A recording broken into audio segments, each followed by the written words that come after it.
यस्य स्वयं स्वभावाप्तिर्भावे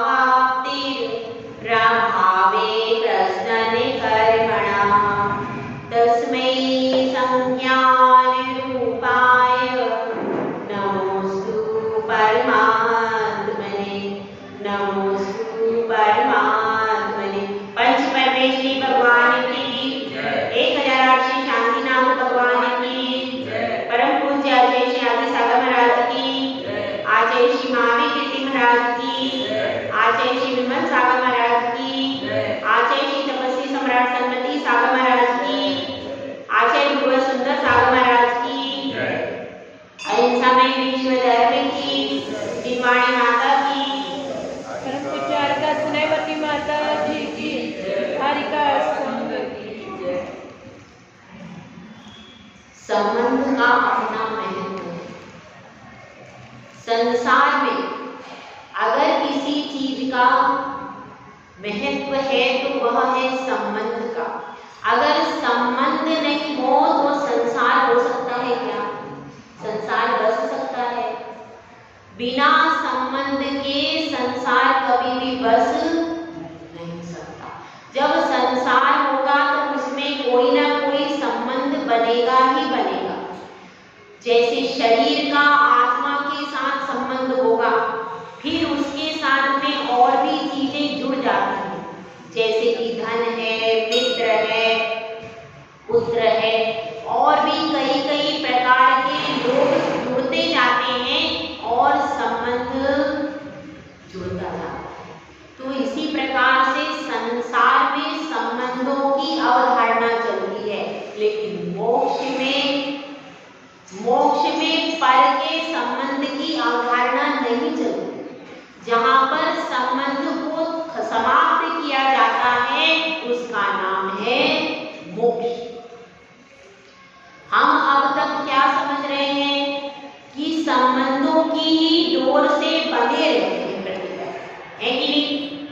चाहे वह संबंध घर से हो, चाहे वह संबंध आपका पति पुत्र से हो, कोई ना कोई संबंध आपके साथ जुड़ा ही रहता है। और अगर वो नहीं जुड़ा रहता तो कम से कम इस शरीर का संबंध तो जुड़ा ही रहता है।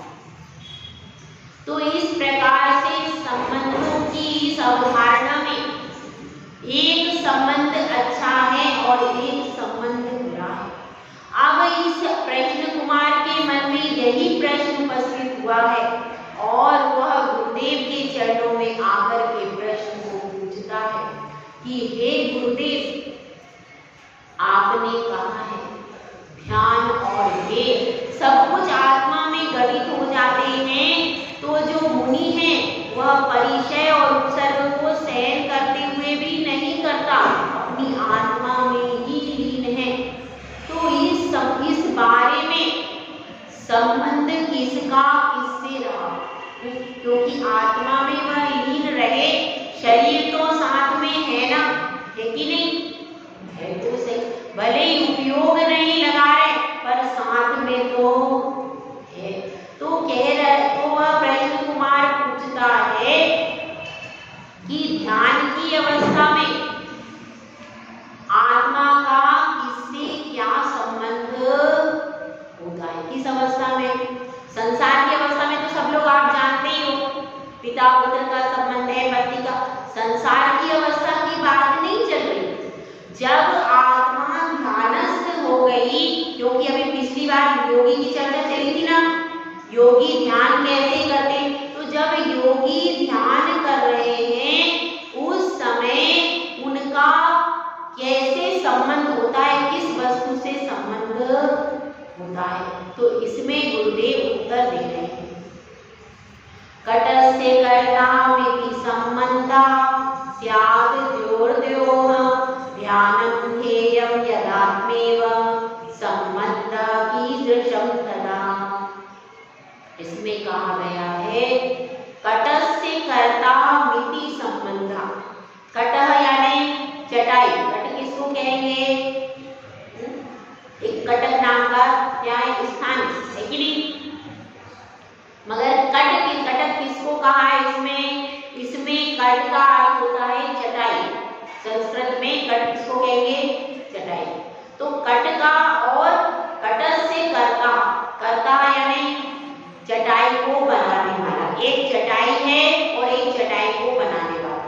तो अब कटस से करता मिति संबंध, अब इन दोनों का संबंध है कि नहीं?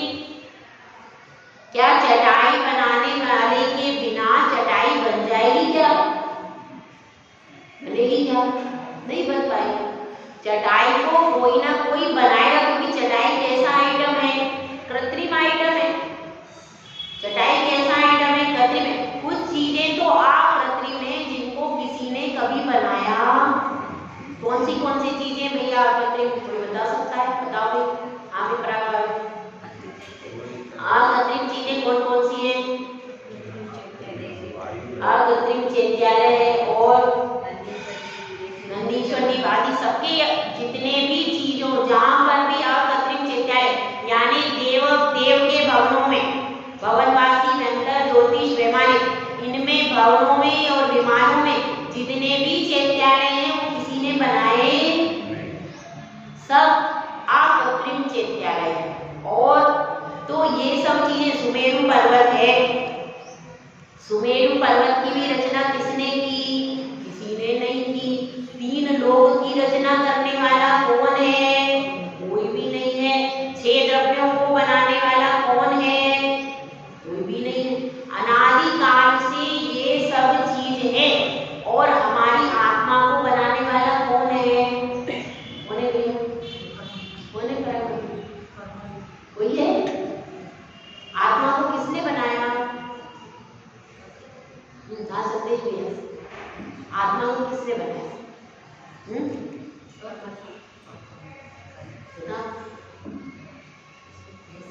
आज स्टूडेंट थोड़े लेट हो गए भैया।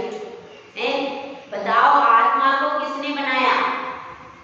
हाँ भाई, उत्तर ही नहीं दे रहे आप लोग। इधर से उत्तर। हाँ सुनीता बताओ। किसने बनाया? परमात्मा ने बनाया। हाँ तो भाभी ये बताओ, प्रश्न चल रहा है आत्मा को किसने बनाया? अनादि अनंत है, किसी ने भी आत्मा का निर्माण नहीं किया। ये हमको समझना चाहिए। आत्मा का निर्माण किसी ने नहीं किया। अनादिकाल से जीव है और अनंत काल तक रहेगा। सिर्फ चेंज क्या होता है? यह जो शरीर है सिर्फ यह बदलता है, सिर्फ। बाकी आत्मा वही है, वैसी रही। यही नरकों में घूम आती है, स्वर्ग में चली जाती है, त्रियंच में चली जाती है। ये आत्मा जो है जैसी है वैसी रहती है, इसमें कोई परिवर्तन। सिर्फ बाहर की चोला, बाहर की ड्रेस बदल जाती है। इस चीज को समझना बहुत ज्यादा जरूरी। यदि अपन ये नहीं समझ पाएंगे तो फिर अनंत काल तक सिद्ध बन के कैसे रहेंगे? अगर हमको किसी ने बनाया होता तो वो बिगाड़ भी सकता है। बात सही है। एक कुम्हार ने घड़ा बनाया। क्या बनाया? घड़ा। अब वह चाहे तो उस घड़े को बिगाड़ भी सकता है ना? बताओ, बिगाड़ सकता है कि नहीं? बिगाड़ सकता है। अर्थात अपने को किसी ने नहीं बनाया, इसलिए अपने को कोई बिगाड़ नहीं सकता। अपनी आत्मा को तो अग्नि जला नहीं सकती, पानी गला नहीं सकता, हवा उड़ा नहीं सकती, कोई शस्त्र अस्त्र आदि इसको काट, इसको किसी ने कभी बनाया। इतनी शक्तिशाली वस्तु है, कोई क्या निर्माण करेगा?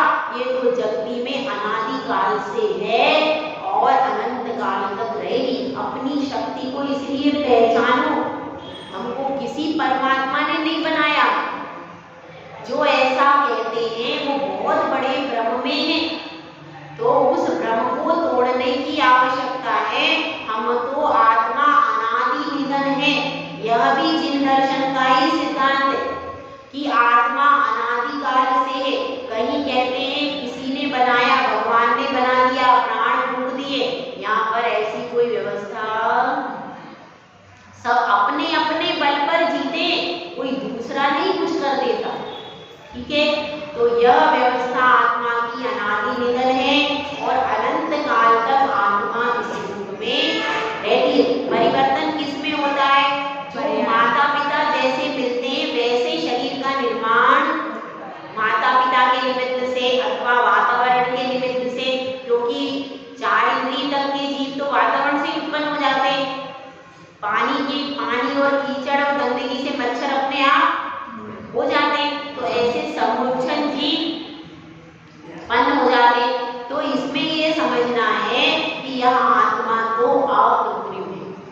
ठीक है। अब कृत्रिम चीजें कौन सी हैं? तो जो मनुष्य के कार्य, यहाँ पर जो जितनी चीजें दिख रही है हमको, ये सब किसने बनाई है? यह मनुष्य ने बनाई है। क्रियंश तो कुछ निर्माण करता ही नहीं है, वो तो अपना खाया पिया मौज मस्ती में रहता है। क्रियंश कोई निर्माण नहीं करता। निर्माण करने का काम किसका है? मनुष्य का। मंदिर भी मनुष्य बनाता है, मोबाइल भी मनुष्य बनाता है। यह सारी चीजें जो निर्माण कर रहा है, निर्माण करता कौन है? मनुष्य मुख्य रूप से। देवताओं को भी निर्माण की जरूरत नहीं है। क्यों? क्योंकि उनको तो कंप्लीट व्यवस्था मिलती है। मंदिर अपने आप में बना हुआ मिला, उनके भवन विमान में मंदिर उनको मिल गया ना।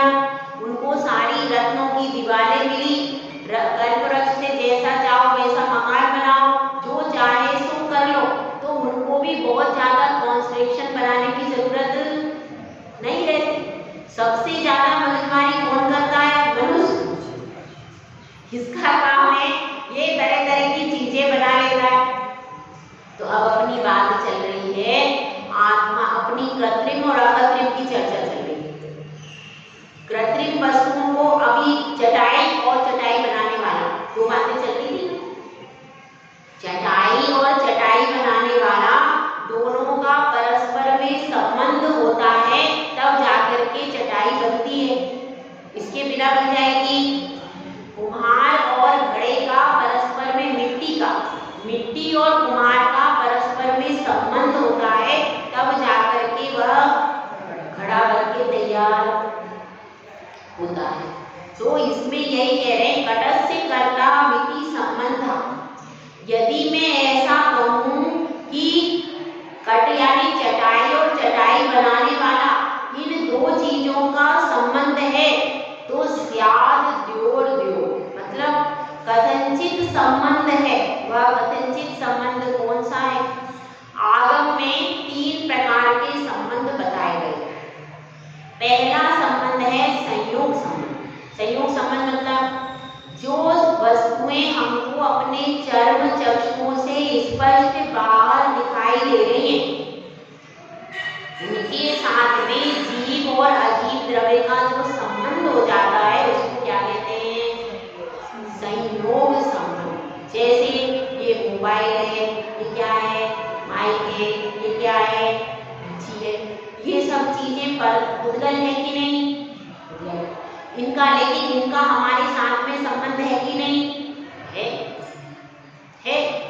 ये हमारे साथ में इसी तरह से आपका भी टेबल से, चौकी से, साड़ी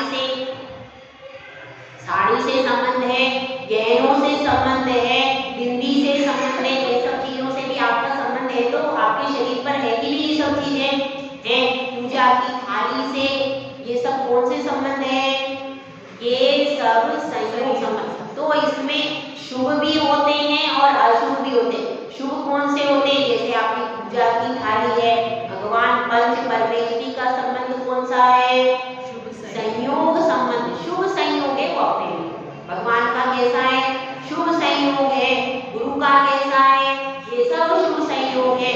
जो गुरु का है, भगवान का है, पंच परमेश्वरी का है, पूजन की थाली का है, अभिषेक के कलश का है, ये सब सामग्री, और आप तरह तरह से चमर का है, ये सब चीजों का जो संबंध है, ये सब भी संयोग संबंध है। यह भी हमारे साथ हमेशा रहने वाला संयोग संबंध कैसा है? कुछ समय के लिए होता है और फिर हमसे अलग, आसानी से अलग हो जाता है। उसको अलग करने के लिए कोई कष्ट की आवश्यकता, कोई विशेष पुरुषार्थ की आवश्यकता नहीं होती। अब आपको मंदिर से घर जाना है तो आपको कोई बहुत मेहनत लगेगी? नहीं। गए, निकल के आए, घर चले गए।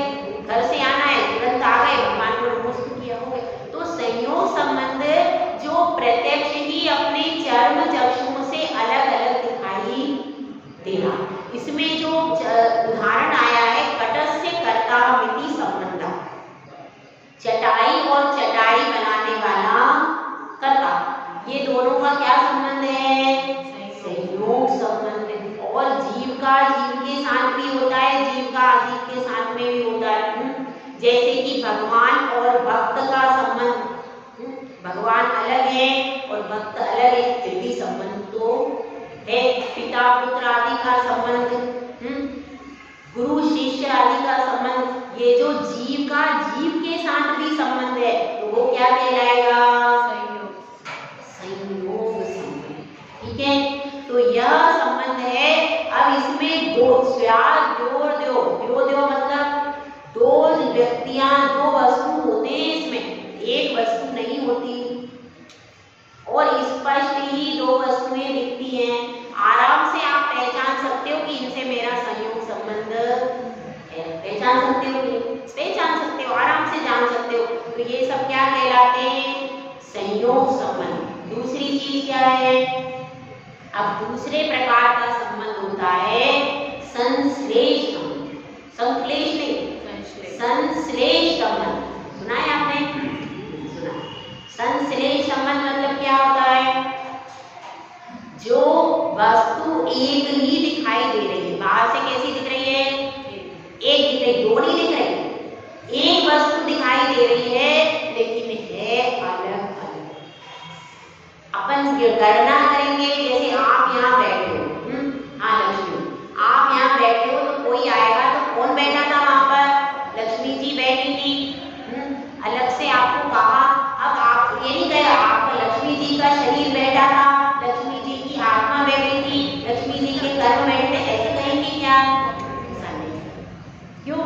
क्योंकि इंटीग्रेटेड रूप से दिखाई क्या दे रहा है? एक ही दिख रहा है, एक ही व्यक्ति दिखाई देता है। लेकिन अगर आप भी बैठी हो, ऋतु जी भी बैठी है, संदेश भी बैठे और हम पूछेंगे भैया मंदिर में कौन कौन है, क्या बताएंगे? तीनों के नाम लेंगे। संदेश भैया भी है, लक्ष्मी भी है और ऋतु भी। ये क्या हो गया? ये हो गया संयोग संबंध। और जब संश्लेष संबंध की बात आती है तो उसमें आता है आत्मा और कर्म का संबंध, द्रव्य कर्म, भाव कर्म और इन तीनों का जो आत्मा के साथ में संबंध होता है उसको क्या कहते हैं? संश्लेष संबंध। जैसे कि कहते हैं दूध और पानी की तरह एक में। अब जैसे दूध में पानी मिला के अपन यहाँ पर रख दें, यदि दूध की मात्रा ज्यादा है और पानी की थोड़ी है तो अब आपको कहेंगे भैया दूध लेके आओ, तो आप वही लेके आओगे ना दूध का गिलास, उसमें पानी भी है, लेकिन पानी की गणना होगी क्या? नहीं होगी। ठीक है ना? तो इसी प्रकार से जो एक में होकर के दिखते हैं लेकिन एक नहीं है। जैसे कि अपन ने क्या किया? गिलास लिया, गिलास में नींबू डाला, शक्कर डाली, नमक डाला और जीरा भी डाल दिया, जीरा भी डाल दिया, सब डाल करके अच्छे से खूब ओट दिया। अब क्या बन गया ये? हाँ, क्या बन गया बराबर? क्यों? इसको बोलो नींबू अलग है, पानी अलग है, शक्कर अलग है, ऐसे बोलते हैं क्या? क्यों? लेकिन चीजें तो सब अलग अलग है। सब मिलकर के क्या बन गई? एक बन गई। इसी प्रकार से संश्लेष संबंध में अलग अलग चीजों को इंटीग्रेटेड रूप से एक कर दें। जैसे कि अब एक जीव है ना एक, लेकिन इस जीव के साथ में द्रव्य कर्म भी है, भाव कर्म भी है और नौ कर्म है। और वो तीनों दिख रहे हैं क्या? सिर्फ जीव का बाहर का शरीर दिख रहा है, अंदर के कर्म दिखते हैं क्या? जो दिखता नहीं है लेकिन फिर भी प्रभावित करता है वह कौन सा संबंध हुआ? संश्लेष संबंध। ठीक है, वो क्या हो गया? आत्मा और कर्म। समझ में आया? पहला संबंध कौन सा था? संयोग संबंध। दूसरा संबंध कौन सा है? संश्लेष संबंध। ये दोनों भी संबंध आत्मा का स्वभाव नहीं है क्या? संयोग संबंध, संयोग संबंध को छोड़ने में आपको ज्यादा मेहनत नहीं लगती। इधर गए उधर छोड़ दिया, अब हम भी घर बार परिवार जो भी था वो छोड़ के आ गए, कुछ ज्यादा तकलीफ हुई क्या? नहीं, केवल मन पक्का किया और आ गए, इतना ही तो। लेकिन हमारे शरीर को कोई तकलीफ हुई क्या उससे? लेकिन जब अपने को कर्म और आत्मा को अलग करना पड़ता है तो शरीर को पूरा तपाना होता है, कष्ट होता है, इसमें आत्मा और शरीर को अलग करने में। यह सहज नहीं है। सहज है क्या भैया? आत्मा से कर्म को अलग करने के लिए बहुत मेहनत करनी पड़ती है, पुरुषार्थ करना पड़ता है, तब जाकर के कहीं आत्मा और कर्म अलग अलग। बहुत मेहनत चाहिए कि नहीं? भगवान को भी 10 भव लग गए, 10 भवों तक भगवान ने साधना की, तब जाकर के कहीं कर्म आत्मा से अलग हो पाए। तो इसमें बहुत मेहनत लगती है, बहुत पुरुषार्थ लगता है, तब जाकर के कहीं इस कार्य तब कहीं अलग होते हैं। संयोग संबंध में इतनी मेहनत पुरुषार्थ नहीं लगता जितना संश्लेष में लगता। अब लेकिन दोनों ही आत्मा का स्वभाव। अब तीसरे संबंध की बात करें। तीसरा संबंध है तादात्म्य संबंध। तादात्म्य तद मतलब वह है आत्मा यानी आत्मा का वह जो आत्मा का स्वाभाविक संबंध है, उसका नाम है तादात्म्य संबंध, जो हमेशा हमारे साथ में रहता है, कभी भी हमसे अलग नहीं होता। तो आप कह सकते हो कि माता जी देखो, आत्मा और कर्म जो है यह भी अनादिकाल से है कि नहीं? सही है कि गलत है? आत्मा और कर्म भी अनादिकाल से जीव के साथ में है, और अब भी है। तो आप ये भी कह सकते हो कि ये भी आत्मा के साथ में रहते तो है। जब आप कह रहे हो आत्मा के साथ में हमेशा रहने वाला ये तादात्म्य संबंध है, तो संश्लेष संबंध भी अनादिकाल से है, ठीक है? वह अनादिकाल से है, लेकिन कर्म बीच में कुछ निर्जरा को प्राप्त होते, प्रति समय जो कर्म पक जाते हैं, जिस कर्म का उदय आता है वह फल देता है, फिर चला जाता है, फिर दूसरा कर्म आता है। मतलब क्या है, यहाँ पर पूरे जीवन में बैटिंग चालू ही। आप लोग क्रिकेट खेल रहे हैं, अंदर अंदर इंटरनल क्रिकेट तो प्रति समय चालू है, बाहर का देखने में अपन कितने उत्सुक रहते, यहाँ तो प्रति समय वो कर्म बॉल मार ही रहे। अब आप यदि समता रख लोगे तो आपका क्या होगा? नवीन कर्म बनेगा। तो यह बात चल रही है। तादात्म्य संबंध का अर्थ है वे भी अनादिकाल से हैं, लेकिन कर्म हमेशा वैसे के वैसे रहते हैं क्या सत्ता में? कुछ कर्म आते हैं, कुछ बंधते हैं, कुछ झड़ते हैं। कभी कोई सा कर्म उदय में आ रहा है, कभी असाता वेद नहीं आ रहा है, कभी ज्ञानावरण नहीं आ रहा है, कभी वेद नहीं आ रहा है, और हमेशा वो कर्म, कुछ कर्म झड़ जाते हैं। तो कर्म हमेशा एक जैसे सत्ता में नहीं रहते क्या? कुछ कर्म आते हैं, कुछ कर्म जाते ऐसे, मगर वैसे के वैसे कर्म सत्ता में नहीं रहते। जबकि अपना ज्ञान दर्शन गुण जो कि आत्मा का स्वभाव है, वो वैसे क्या वैसा सत्ता में हमेशा बना, उसमें कोई परिवर्तन नहीं, जबकि कर्मों में परिवर्तन होता है। पहली चीज। दूसरी चीज, जो ये साथ में तो रहते हैं, लेकिन आत्मा को इनसे कोई सुख की उत्पत्ति नहीं होती, ये हमेशा दुख ही देते हैं, परेशान ही करते हैं। और तीसरी चीज यह है कि यह आत्मा का स्वभाव नहीं है, विभाविक परिणत है। ये 3 पॉइंट है। तो इन 3 पॉइंट से क्या हो जाएगा? यह बात खारिज हो जाएगी कि यह आत्मा के साथ हमेशा रहते, और हमेशा नहीं रहते। क्यों? क्योंकि भैया चौथी बात यह है कि सिद्ध भगवान के पास में नहीं है। अगर स्वभाव होते तो सिद्ध भगवान के पास भी होते, लेकिन उनके पास नहीं है। इसका मतलब क्या है? हमेशा रहते। कब रहते हैं? संसारी अवस्था में, और उसमें भी जिस कर्म का जब उदय आता है तब वह अपना प्रभाव दिखाते हैं और चले जाते हैं। उसके बाद दूसरा जो इसे अपन बांधते हैं, उसी प्रकार से उदय में आकर के वे खिलते। तो हमेशा एक जैसी सत्ता तो कर्मों की रहती नहीं। तो जो बदलता रहता है और उस आत्मा को हमेशा दुख ही देता है, वो हमारा स्वभाव कैसे हो सकता है? तो नहीं हो सकता। तो इसलिए हमारा स्वभाव क्या है? तादात्म्य संबंध जो है वही हमारा स्वभाव है। वह कौन सा है? हर समय, हर काल में, हर भाव में जैसे का तैसा रहने वाला। कौन सा है? दर्शन ज्ञान स्वभाव। और आला पद्धति में आया है अनेक स्वभाव मध्ये ज्ञानाख्या परम स्वभावो ग्रहीता। अनेक स्वभाव है। तो किसी ने प्रश्न किया भैया अनंत स्वभावी आत्मा है, हम कैसे इसको परिभाषित करें? तो क्या कह दिया? ज्ञान गुण ले लो। ज्ञान गुण के द्वारा आप सामने वाले को समझा सकते हो। हम तो आत्मा आत्मा नहीं जानते, हम तो आत्मा आत्मा नहीं जानते, तो आप कहो कि भाई ज्ञान गुण आत्मा में रहता है, आप ज्ञान गुण से जानते हो कि नहीं? अगर वो कहते मैं नहीं जानता तो गड़बड़ हो जाए, क्योंकि वो आपको तो जान ही रहा है। तो इसलिए ज्ञान गुण का मतलब क्या है? ज्ञान गुण का कहोगे कोई भी खंडन नहीं कर सकता, और दूसरे गुणों का खंडन कर सकते। ये परवादी की अपेक्षा से है। परवादी यदि कोई आ जाए तो कहो ज्ञान स्वरूपी आत्मा, मान जाएगा हाँ बात सही है, क्योंकि मैं जान रहा हूँ, देख रहा हूँ, ये मेरे समझ में आ रहा।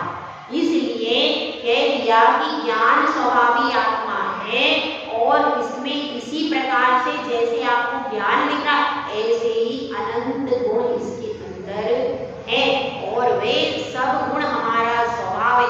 वो हमेशा शाश्वत सुख देके वो कभी भी दुख को उत्पन्न नहीं करते, क्योंकि स्वभाव है वो दुख का कारण नहीं हो सकता। स्वभाव हमेशा सुख का कारण ही होगा। यदि स्वभाव ही दुख का कारण हो जाएगा तो फिर स्वभाव को कौन प्राप्त करना चाहेगा? इसलिए स्वभाव अपने पास अपनी वस्तु है, उसमें कोई परेशानी कभी नहीं, ठीक है। और दूसरे की वस्तु आप थोड़ी देर के लिए लेकर के आ गए, शादी में गए, किसको भेजे? किसको भेजे शादी में? हाँ शादी में गए और आपने क्या किया कि लक्ष्मी जी से कहा भाई आप मेरा हार का सेट दे दो, हार का सेट दे दो, मैं शादी में जा रही हूँ तो बदल बदल करके पहन लूंगी। और इन्होंने सेट आपको दे दिया। अब आप शादी में गई, अब शादी में गई तो हार तो पहन लिया अपन ने, लेकिन क्या है अब पूरा हो गया, अगर वो हार कहीं इधर से उधर हो गया तो अब क्या होगा? टेंशन होगी कि नहीं? टेंशन होगी। क्यों? और अगर अपना होता तो कितनी टेंशन होती? इतनी नहीं होती। चलो ठीक है देख लेंगे, लेकिन अब इनका लेकर के गई लक्ष्मी जी का, अगर इनका हार गड़बड़ हो गया तो क्या होगा भैया? टेंशन कि भाई जाकर के जवाब क्या देंगे। और अगर अपना हार है तो अपन निर्विकल्प रहेंगे कि नहीं? निर्विकल्प रहेंगे। इसी प्रकार से स्वभाव में कोई टेंशन नहीं है। स्वभाव अपनी चीज है, अपने पास है, उसमें कोई टेंशन नहीं है। तो तीसरा संबंध कौन सा हो गया?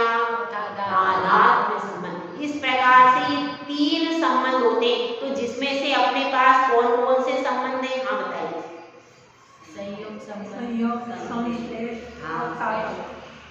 संयोग संबंध, संश्लेष संबंध और तादात्म्य संबंध भी है।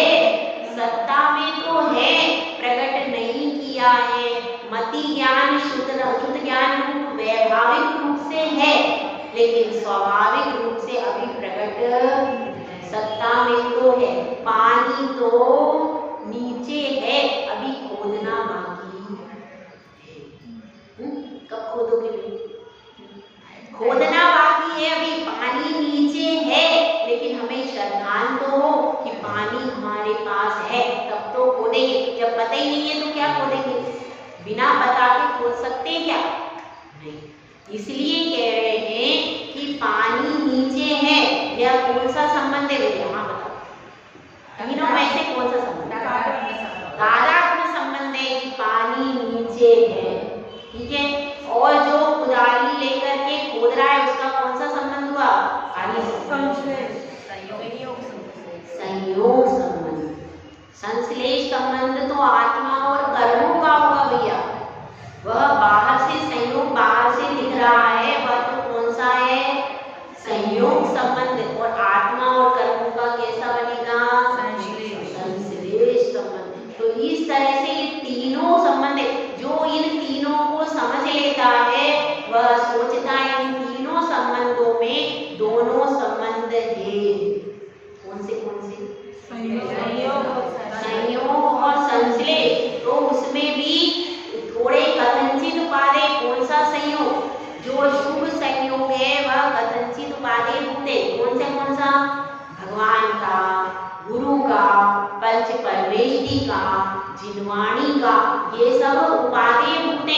लेकिन आपके जो परिवार का संबंध है और किटी पार्टी का संबंध है, इधर उधर पिक्चर पार्टी, शादी, ये जो संबंध है ये सब हेय है, उपादेय हेय है। ये सब भगवान का जो संबंध है ये तो इससे तो आपकी उन्नति होगी, इससे आपकी प्रगति होगी। तो ये सब संबंध किसके हैं? तो ये शुभ संयोग संबंध भी कथनचित उपादेय। कथनचित क्यों है? क्योंकि सर्वदा सर्वथा उपादेय यदि कह दे तो सिद्ध भगवान को भी इन संबंधों के होने का प्रसंग आएगा इसलिए। तो ये कथनचित। और कौन सा? संश्लेष संबंध में भी वैसे तो सब कर्म कैसे हैं ये, लेकिन फिर भी पाप कर्म की अपेक्षा पुण्य कथनचित उपादेय भैया। ठीक है, पुण्य कथनचित उपादेय है। उस पुण्य के फल से आपको मंदिर में प्रवेश मिलेगा। यदि आपके पास पुण्य की टिकट नहीं है तो तुम मंदिर के अंदर नहीं आ पाओगे। तुम्हारा मन ऐसा भटक जाएगा कि मैं तो घर में ही बैठा हूँ। बहुत से लोग ऐसे जिनकुल में उत्पन्न हुए हैं। कुछ लोग तो ऐसे हैं जिन्होंने कभी मंदिर का मुंह भी नहीं देखा। क्यों? उनके भले ही जिनकुल में आ गए लेकिन पाप कर्म का ऐसा तीव्र उदय चल रहा है, परिणाम ही नहीं बनते। तो इतना पुण्य तो चाहिए भैया कि हम मंदिर में आके भगवान के दर्शन कर लें, अपने परिणाम बन जाए। और पुण्य ऐसा भी चाहिए कि गुरु का दर्शन मिल जाए, और कहीं गुरु है तो अपन दर्शनों को चले जाए, इसके लिए भी पुण्य चाहिए।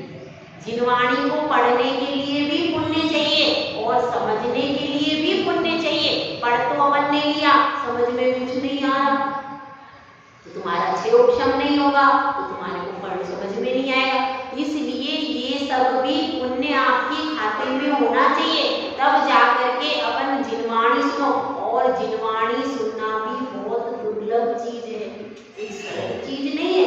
गुरु का मिल जाना, जिनवाणी सुनना और बड़े बड़े विधानों में जाकर के पूजा अर्चना करना, यह भी दुर्लभ। तो ऐसा पुण्य तो हमारे लिए कैसा है? अभी उपादेय, कथनचित उपादेय, सर्वथा सर्वदा नहीं, कथनचित उपादेय। कब तक उपादेय है?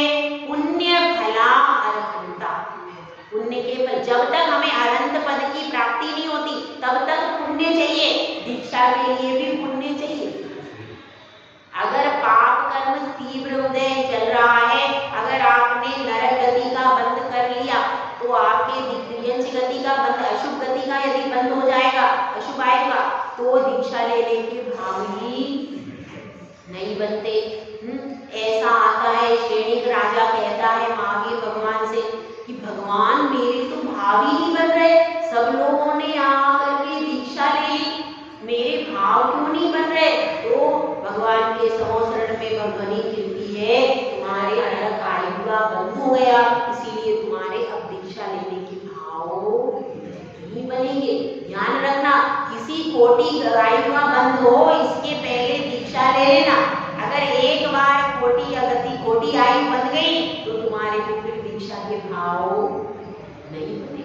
कृष्ण के भी जब द्वारिका जलने लगी, द्वारिका के जलने का प्रसंग आया, द्वीपायन ने उंगली कर दी, दो ही बचोगे बस, अब तुम दोनों ने चरण पकड़ लिए, तुम दो ही बचोगे।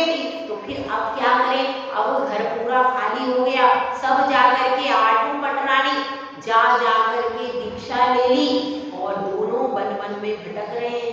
नारायण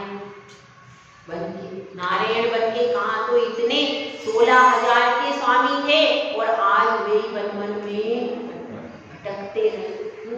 तो ऐसी स्थिति क्यों हुई कि उनके एक तो नियोग था और फिर कोटि आयु का बंध जहाँ पर निश्चित हो वहाँ पर कभी भी दीक्षा लेने के परिणाम बनते ही नहीं। ये ध्यान रखना। तो ये अपनी बात चल रही है, संबंधों की बात चल रही है। स्याद् द्योर्द्यो ध्यानम ध्येयम यदात्मेव संबंधः कीदृशस्तव। तो इसलिए ध्यान और ध्येय जब आत्मा है तो किससे कैसा संबंध। यहाँ पर तो ना तो संयोग संबंध है ना संश्लेष संबंध है। संबंध कौन सा है? भगवान जो ध्यान कर रहे हैं मुनिराज, उनके पास तादात्म्य संबंध पर ही उनकी दृष्टि है कि यही मेरा ओरिजिनल चीज है। ओरिजिनल चीज पर ध्यान रखेंगे तो हमारे कार्य की सिद्धि हो जाएगी। अगर आप दूध को ध्यान से पकाओगे और पकाने के बाद क्या करोगे, उसको दही के रूप में जमा दो और फिर पी लो, फिर मक्खन निकालो, फिर उसमें से घी निकल करके आएगा कि नहीं? और अगर ध्यान ही नहीं देंगे तो घी निकल आएगा क्या? यह पूरा प्रोसीजर अगर व्यवस्थित तरीके से नहीं किया, खटाई वाले बर्तन में दूध रखा है, हाँ खटाई वाले बर्तन में आपने दूध रख दिया, हट जाए, तो अपना दूध भी तो खटाई वाले में रखा है ना। अभी अपने पात्र को भी साफ करना है क्योंकि अपना खटाई वाला पात्र है और उसके अंदर हमारी आत्मा है। तो अपनी आत्मा को कैसे करना है भैया? बर्तन मांज लो, बर्तन को साफ कर लो। यह कर्मों रूपी खटाई उसमें दूध में अभी मिले नहीं है और मिलेंगे भी नहीं, क्योंकि दूध का स्वभाव, वो दूध तो खटाई से पूरा दूषित हो जाता है, लेकिन हमारी आत्मा तो खटाई वाले बर्तन में रह करके भी उसको स्पर्श भी नहीं करती है। तो अपने अपने स्वभाव का विचार करना, अपनी अपनी परिणति का विचार करना कि जो साधु होते हैं वो ध्यानम ध्येयम तदात्मेव, जहाँ ध्यान ध्याता ध्येय का न विकल्प मनवच में तहा, इसमें आया छेड़ा ध्यान ध्याता और ध्येय, इन तीनों का विकल्प समाप्त हो जाता है। ध्यान भी आत्मा है, ध्याता भी आत्मा है और ध्येय भी, तीनों केवल आत्मा है। तब फिर कहते हैं ध्यान ध्येय जब आत्मा तब कैसा संबंध। इसका पद्यानुवाद है, कटका में करता रहा जुड़े देखते बंद। कटका में करता रहा जुड़े देखते बंद, ध्यान ध्येय जब आत्मा तब कैसा संबंध। जब ध्यान ध्येय और आत्मा एक ही है तो संबंध मेरा किसी और परब्रह्म से नहीं है। तो अपने जो तादात्म्य संबंध है उसी के ऊपर पूरी दृष्टि हमेशा रखनी चाहिए। सर्वथा सर्वदा उपादेय भूत कौन सा संबंध है? तादात्म्य संबंध है। वो सर्वथा सर्वदा उपादेय भूत है क्योंकि वही एक मिथ्या दृष्टि को क्रम से विकास प्राप्त करके सिद्धशिला तक रहता है, समान रूप से रहता है। इसीलिए वही हमारे लिए आराधनीय योग्य है, उपासना करने योग्य है और उसी के बल से कारण परमात्मा कार्य परमात्मा बन जाता है। जय गुरुराज, जय सुंदर साधना।